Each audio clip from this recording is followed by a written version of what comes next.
How's it going, guys? It is your boy Andrew RFC here, and we are back with a new video. So obviously we are about at the halfway point of every single big league in the year, which is pretty nuts to think about how quickly time has gone by. So that means in the FIFA video game, things kind of cool off for a little bit, other than some inform, some man of the matches during the Champions League and Europa League. But then that means the bigger picture at the end of the season, which is the team of the season, which I can't wait for. Team of the season is usually my favorite part of the year. So with that happening, that means that we're going to get some very good cards. And obviously they base off the real life stats and the real life performances of players in the big leagues around the world, as I mentioned. So we're going to start off with the Barclays Premier League. So these are my halfway projection, or my halfway team of the seasons for every league. So you're going to be seeing a video on the English Premier League, Ligue 1, Bundesliga, and I'm going to do some other BBVA and other leagues that I think deserve one, or players such as how they usually do the most consistent team of the season, and maybe even a footy one. So we'll see obviously where we go from here. So moving along, we are going to move into our Premier League team of the season, and we are going to start off with Philippe Coutinho. So Philippe Coutinho obviously has had a very good season. Started pretty bad with Liverpool, as the whole team did. Brendan Rodgers was sacked. In came Jurgen Klopp.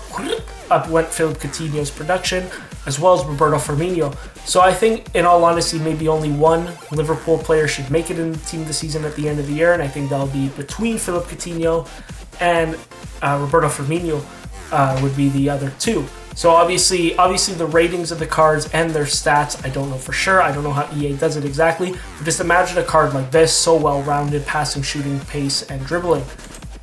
Up next we have Yaya Toure. And I've included Yaya Toure in this team because he is the midfield for Manchester City, let's be honest.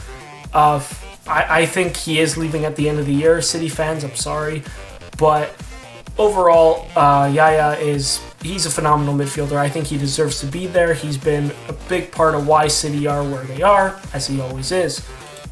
Up next we have Mr. Jose Font, Portuguese defender, obviously, for Southampton. He has always been a rock for Southampton over the past few seasons. Last year he had a team of the season, I think that was pretty similar to this one.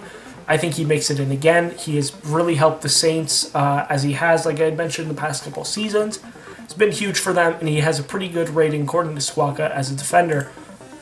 Up next we have Moussa Dembele from Tottenham, and obviously Spurs are making a nice push in the league, as well as they're in Europa League action as well. And Dembele has been getting it done basically in any position where Pochettino has really thrown him out there.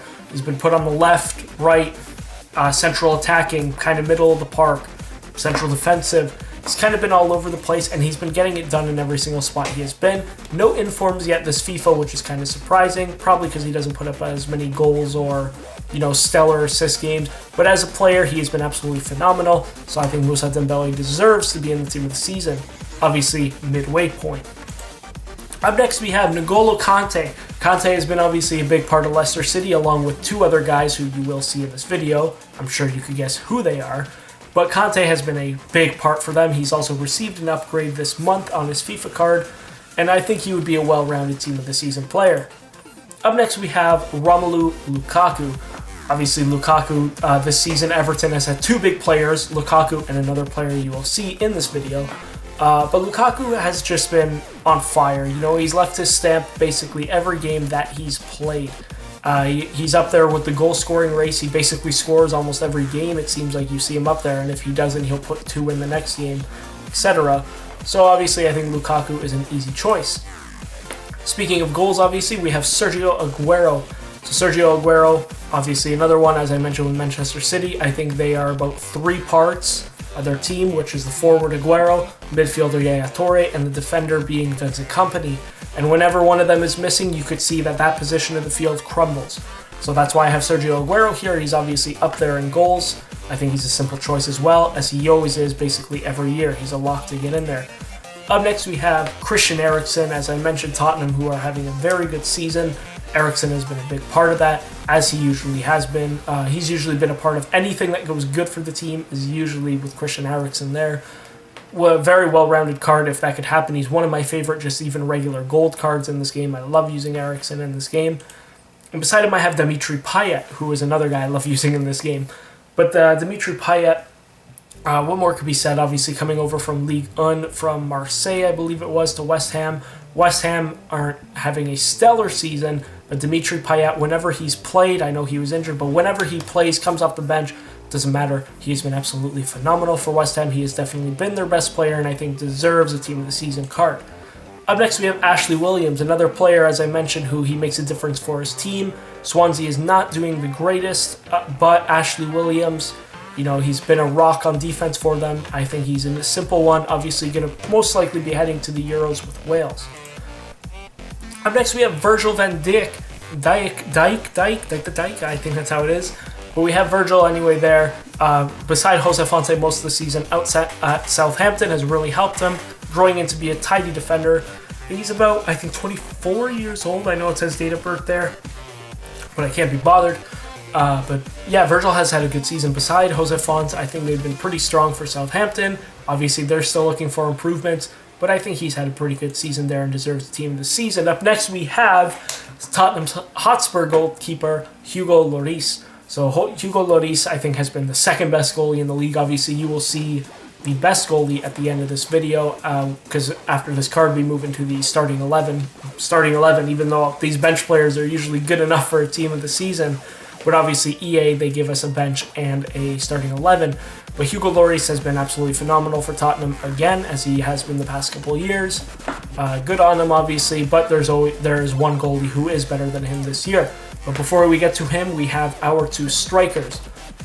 And the two strikers we have in the Team of the Season for the English League are Harry Kane, and you're going to see beautiful stats, and of course, Jamie Vardy Party. So obviously those two are obvious choices. They're, I believe, 1 and 2 right now in the goal scoring, with Lukaku just trailing them. So I think those two are easy ones, Kane and Vardy. No questions asked. I don't think there is any, really. They have been absolutely great for both their teams, respectively. Up next, we have Giorgio Wijnaldum, or Jorginho. Jorginho has been great. Another player that I mentioned who leaves his mark on games for a team who isn't doing their greatest, such as Newcastle. But Wijnaldum has been absolutely phenomenal. Had the hero card when he scored, I believe it was 4 goals in the one game.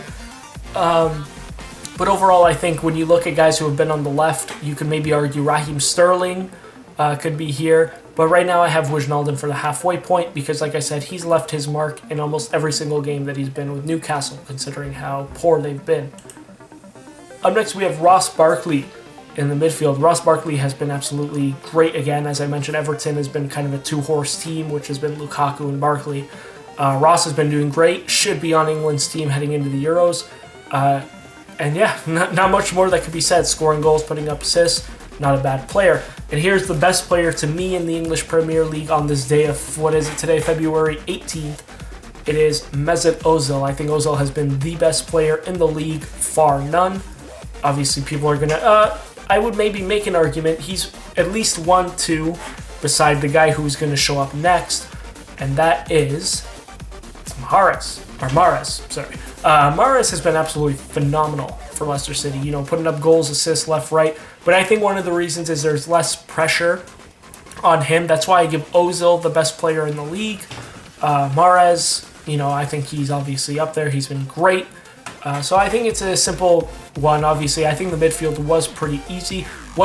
Two players I do not have here because at this halfway point, I think they're kind of on the brink of making the team for Team of the Season, but they have to go kind of one more step. That is Alexis Sanchez, who maybe you could put on the left instead of Wijnaldum. And who was it?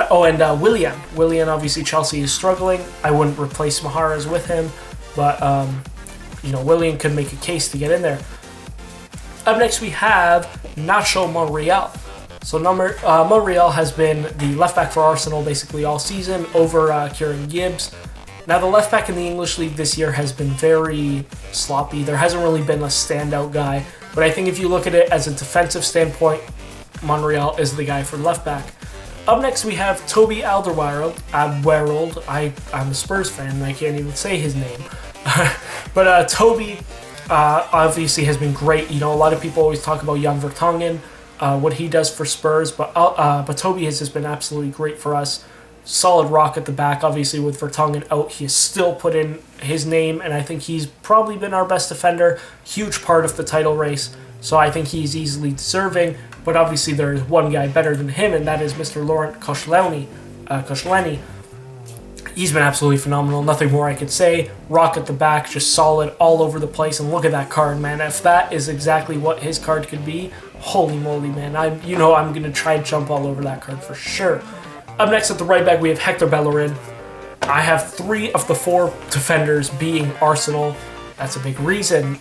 So they let in goals sometimes, but, I don't think there's really been better guys at these positions.